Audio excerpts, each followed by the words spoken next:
सबसे पहले दिखाते हैं अद्भुत अविश्वसनीय संभवी चौधरी का एक ऐसा वायरल इंटरव्यू जिसको देखने के बाद लोग कह रहे हैं हाँ, संभवी चौधरी ने जो समस्तीपुर का नाम ऊपर किया है वो काबिले तारीफ है। और बोलते बोलते संभवी चौधरी यहां तक बोल गए कि अरे समस्तीपुर को कोई जानता था, वो तो हम जाके शपथ लिए जब और जाके भाषण देने लगे समस्तीपुर के बारे में, तब तक दो चार को लोग जान सुन लो ना खुद।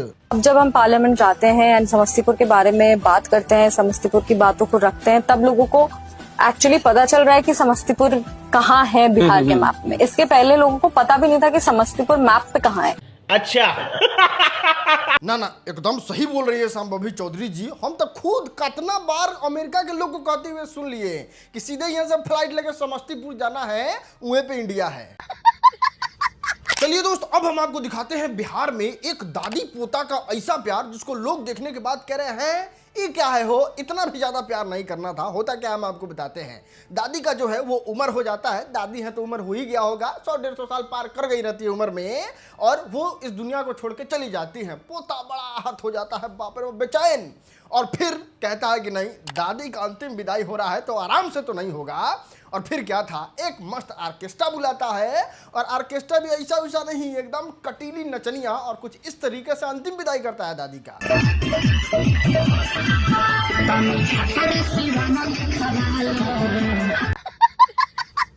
चलिए दोस्त, अब हम आपको दिखाते हैं दो बिहारी बच्चों को जो बंगाल में गए थे अपना फिजिकल एग्जाम देने, और वहां पे उनके साथ क्या घटिया तरीके से बर्ताव किए लोग। जानते हैं क्या हुआ? ये दो बच्चा जो है वो आराम से अपने रूम में सोया था, कुछ लोग आराम से मतलब रूम में ये दोनों लड़के के एंटर कर जाते हैं और वहां पे बहुत ही बदसलूकी से बात करते हैं। और सबसे पहले तो उससे पूछते हैं कि कहाँ का रहने वाला है तुम लोग, और जैसे ही वो बिहार के बारे में बताता है उससे पैर पे परवाते हैं, उनका डॉक्यूमेंट मांगते हैं, उनको मारते हैं, पीटते हैं और उनका हालत बद से बदतर कर देते हैं। क्या था वीडियो, पहले वो देखो। तो नहीं, हम लोग बंगाल का नहीं है तो कहाँ का हो तुम लोग? बिहार के हम लोग। तो बंगाल में कैसे तुम लोग परीक्षा देने आ गया? भैया डॉक्यूमेंट कर दारा दारा दारा दारा दारा दारा सब कुछ देखेगा। रुको इसको, निकालो इसे। हाँ? फाड़ेंगे नहीं बोले, नहीं फाड़ेंगे बोलते नहीं फाड़ेंगे। आए फार्मे ना देखा देखा देखा तुम डॉक्यूमेंट पहले निकाले जाएंगे ना। अब देखो दोस्त, बंगाल के रहने वाले लोग इस बिहारी बच्चे से इसलिए बदसलूकी कर रहे हैं क्योंकि इन लोगों का ऐसा मानना है कि ये जो दो बिहारी बच्चा है वो फर्जी तरीके से अपना आधार कार्ड बंगाल का बनवा लिया है और आके बिहार से यहाँ पे नौकरी लेना चाहता है, जो कि सिर्फ बंगाल के बच्चों के लिए रिजर्व है। और कौन इन लोगों को हक दे देता है आके इस तरीके से एग्जाम देने का, और इसलिए वो लोग डॉक्यूमेंट मांग रहे थे और इस तरीके से वो लोग से माफी मंगवा रहे थे। नहीं दोस्त नहीं, ये बहुत गलत चीज है। हमारे बिहार में भी बीपीएससी शिक्षकों का बहाली हुआ है जिसमें बहुत फर्जीवाड़े तरीके से मास्टर लोग जो हैं वो आके बीपीएससी टीचर बन गए हैं। तो क्या किसी बिहार के इंसान ने इस तरीके से किसी भी दूसरे स्टेट के साथ बर्ताव किया? गंदे तरीके से नहीं किया ना, तो फिर बिहार के लोगों के साथ बाहर बर्ताव इस तरीके का क्यों होता है भाई? चलो दोस्त, अब बात करते हैं हिमांशु के बारे में। अरे वही हिमांशु है जो 96 लाख रुपया सट्टा में ना हार गया था और इंटरनेट पे रो रहा था, उसके बारे में ही ये तो बड़का भारी फ्रॉड निकला भाई। इतना दिन से हम लोगों को बेवकूफ बना रहा था। मामला क्या हुआ है वो हम आपको बताते हैं। आज से कुछ दिन पहले बालासोर में एक ट्रेन दुर्घटना हुआ था। आपको तो याद ही होगा, 3 गो ट्रेन किस तरीके से टकरा गया था, और वहां पे एक रिपोर्टर जो है वो रिपोर्टिंग करने पहुंचे थे, और वहां पे ये हिमांशु जो है वो उस रिपोर्टर को मिला था और उससे भी पैसे मांग रहा था। पैसे मांगने के दौरान जो है वो रिपोर्टर जो है वो हिमांशु को 500 रुपया दिए थे और उनसे उनके पापा का नंबर लिए। और जैसे ही पत्रकार जो है वो हिमांशु के दिए हुए नंबर पे फोन लगाते हैं और बात करते हैं तो पता चलता है कि हिमांशु जो है वो बहुत बड़का भारी फ्रॉड है, चोर भी है, और कितने सारे बच्चियों का साइकिल जो है वो कोचिंग में से चुरा के बेच दिया है। तो इस तरीके से ही लोगों से पैसा उसा मांगते रहता है। तो आप लोग इसको बिल्कुल भी पैसा नहीं दीजिएगा, ऐसा उधर से सुनने को मिलता है इनको। लेकिन फिर ये पैसा उसा के बारे में चर्चा नहीं करते हैं और बिना ज्यादा जानकारी लिए उसको जाने देते हैं। अब देखो, जैसे ही ये वाला मामला वायरल हुआ है, ये पत्रकार भी एक्टिव हो गए हैं और इस बात को समझने की कोशिश कर रहे हैं कि अरे यार, इसको 96 लाख रुपया कर्जा दे कौन दिया यार? 5,000 10,000 देने में तो लोग का हालत खराब हो जाता है। ना इसका मुंह लग रहा है, ना नाक लग रहा है, और ना ही कोई इतना बड़ा बेवकूफ हो जाएगा कि 98 लाख 96 लाख और 1-1 करोड़ रुपया हारने तक चला जाएगा। जीतने का लत का एक अलग बात होता है, लेकिन 10 लाख 15 लाख हारने के बाद कोई इंसान टूट ही जाता है। तो अगर इसके घर वालों से बात हो, इसके बारे में और जानकारी निकालने की कोशिश की जाए तो पता चलेगा कि सबसे बड़का भारी फ्रॉड यही है। खैर, आपको क्या लगता है, इसको 96 लाख रुपया बेटा किसी ने कर्जा दिया होगा? नीचे कमेंट करके तो जरूर बताइए। खैर चिंता मत कीजिए, पत्रकार साहब खोजी अभियान चालू कर दिए हैं। जैसे इसके बारे में कोई डिटेल कहीं भी आएगा हम आपको तो जरूर बताएंगे, तो आप जानते ही हैं। चलो दोस्त, अब बात करते हैं पवन सिंह के बारे में, जो केस किए हैं बबीता मिश्रा पे और बहुत सारे आरोप लगाए थे और आपने पवन सिंह का पक्ष जाना होगा। लेकिन अब बबीता मिश्रा भी पूरे फॉर्म में आ चुकी हैं और इन्होंने भी पवन सिंह को एक्सपोज कर दिया और कह रही थी अपने इंटरव्यू में, जानते हैं का कि बताइए उकसा आप रहे हैं, ज्योति सिंह कॉल रिकॉर्डिंग में नाम आपका और संतोष सिंह का ले रही है और आप लोग कह रहे हैं कि हम उकसा रहे हैं ताकि ज्योति सिंह अपना जान दे दे। वायरल होती है ज्योति की, इसमें हम कहीं नहीं है। ज्योति उसमें ये कहती हुई नजर आती है कि पवन सिंह के साथ साथ कोई एक संतोष जी है, मैं उनको फंसाऊंगा। और इतना ही नहीं दोस्त, बबीता मिश्रा ने बहुत सारे आरोप पवन सिंह पे लगाया, जिसमें सबसे पहले तो यही कहती है कि पूरी तरीके से पवन सिंह ने जो अपने समर्थक से मुकदमा कराया है वो पूरी तरीके से फेक है, फर्जी है। हम जब भी अगर पुलिस महोदय जो है वो हमको बुलाते हैं तो हम आके सारा सबूत रखने के लिए तैयार हैं। अगर हम कहीं से संलिप्तता पाया जाता है तो आप जो कहिए सो। इतना ही नहीं, प्रियांशु जो है वो यूट्यूबर्स पे भी एकदम सीधे आरोप लगाती है और कहती है कि ये पहले से ही वीडियो में बोल रहा था कि 1 महीना के लिए बबीता मिश्रा को जेल होगा और इनको रगड़ दिया जाएगा। मींस ये हम लोग को जान से मारने की धमकी दे रहे थे, जिसका हमने कल पोस्ट के बारे में जानकारी देके बताया भी था। इस तरीके से आपने गुंडे भेज दिए हमारे लिए, हमें जान से मारने के लिए, धमकी देने के लिए कि मैं ज्योति सिंह का साथ न दूं।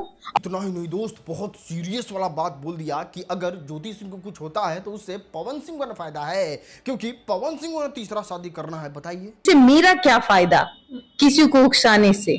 कोई फायदा नहीं, लेकिन फायदा तो पवन सिंह का होगा। चलो दोस्त, अब हम आपको दिखाते हैं ज्यादा तेज बनने का नतीजा। घर गांव में कहावत सुना है ना कि ज्यादा तेजा के 3 बार लगता है। हुआ क्या, हम आपको बताते हैं। उत्तर प्रदेश में एक गली में विवाद हो गया रास्ता को लेकर। अरे उहे 2 इंची तोरा में जाता था, 3 इंची हमरा में फाजिल बा। उहे वाला विवाद जम के हुआ, मारापीटी हुआ और लास्टली मामला जो है वो कोर्ट में चला गया।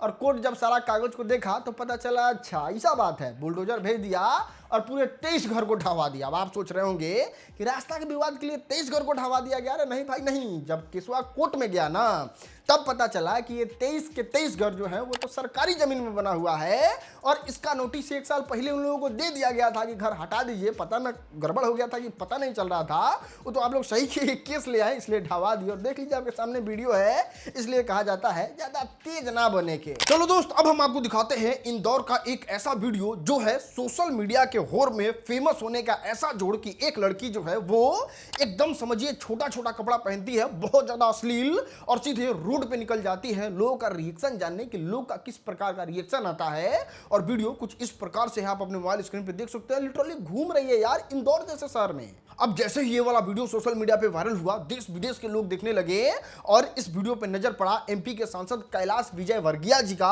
और उन्होंने भी सोशल मीडिया पे पोस्ट करके बताया कि इंदौर जैसे कल्चरल शहर में इस तरीके का वीडियो सच में निंदनीय है और लोगों ने भी जम के विरोध किया और कानून से मांग किया कि इसको जल्द से जल्द कार्रवाई करना चाहिए। आज जैसे बॉबी के दाव उल्टा परल, सीधे आ गई माफी मांगने। सभी को सॉरी जिसको हर्ट हुआ मेरे वीडियो से, और मुझे लगता है मुझे ऐसा नहीं करना चाहिए था, जो मैंने बहुत गलत किया है। चलो दोस्त, अब बात करते हैं खेसारी लाल यादव के नए गाने के बारे में। और फाइनली हिजड़ा वाला गाना जो है वो खेसारी लाल यादव ने रिलीज कर दिया। लेकिन बात करें रिस्पांस का तो सच में दोस्त बहुत ही खराब रिस्पांस है। और बात करें गाना के बारे में तो देखो, सुनने में तो बहुत डिसेंट, बहुत अच्छा लग रहा था गाना, लेकिन अब पता नहीं क्या हुआ है खेसारी लाल यादव के फैंस को। एक्टिव ही नहीं है यार, मतलब आप समझ रहे हो 5 लाख व्यूज भी कंप्लीट नहीं हुआ है। और सबसे शॉकिंग चीज तो ये है कि आजकल डिंपल सिंह से थोड़ा ज्यादा ही खेसारी लाल यादव को प्यार है। खैर, बैक टू बैक 2 गाना आ गया, कुछ कहिएगा कमेंट में आप लोग। चलो दोस्त, अब बात करते हैं भोजपुरी में देवी गीत के बारे में। सच में भोजपुरी सुपरस्टार इसको त्योहार की तरह मनाते हैं और लगभग सब सुपरस्टार का गाना आ गया है। लेकिन टॉप 3 देवी गीत अभी तक कौन है वो हम आपको बताते हैं।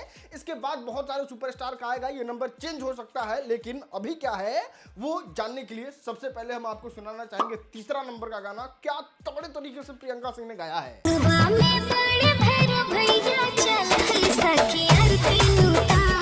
अगला गाना है अंकुश राजा का, ये विवाद से दूर रहते हैं, लेकिन गाना कितना प्यारा गाते हैं यार।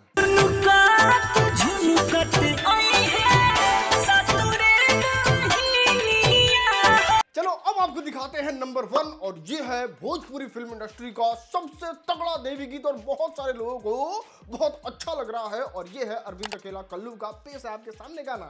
झुलुहा झूले ली दुनिया छैया ओ हमार भैया। खैर इन तीनों के अलावा आपको कोई पसंद है जिसको इस टॉप 3 में रखा जा सकता है, उसका नाम नीचे कमेंट करके जरूर बताइएगा। चलो दोस्त अब बात करते हैं खेसारी लाल यादव के बारे में और सही बात है, अगर भोजपुरी फिल्म इंडस्ट्री में एंट्री चाहिए तो खेसारी लाल यादव के दरवाजा को खटखटा के उधर से ही एंटर करना होगा और ये एंटर करने का प्रयास किया है शिवानी कुमारी ने। हाँ, ये भी छोटी मोटी आदमी नहीं है, अभी जस्ट बिग बॉस में से आई है और देखिए किस तरीके से खेसारी लाल यादव के गाने पे रील बना रही है।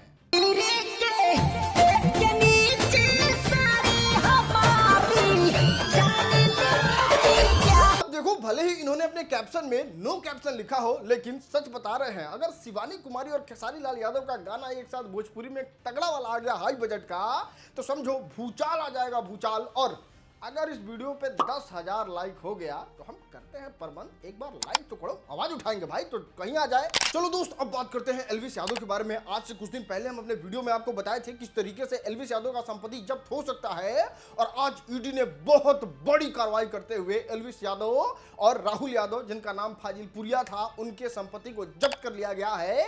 यानी कि अब एल्विस यादव और राहुल यादव का हरियाणा में और उत्तर प्रदेश में जहां जहां जो भी संपत्ति है वो अब ईडी के कब्जे में है और ये सच में बहुत बड़ा झटका है इनको। चलो दोस्त अब बात करते हैं वायरल वीडियो के बारे में और ना आज कोई वायरल वीडियो नहीं दिखाएंगे, आज आपको दिखाएंगे सस्ता उर्फी जावेद भोजपुरी फिल्म इंडस्ट्री में और आपके सामने पेश है ये वाला वीडियो।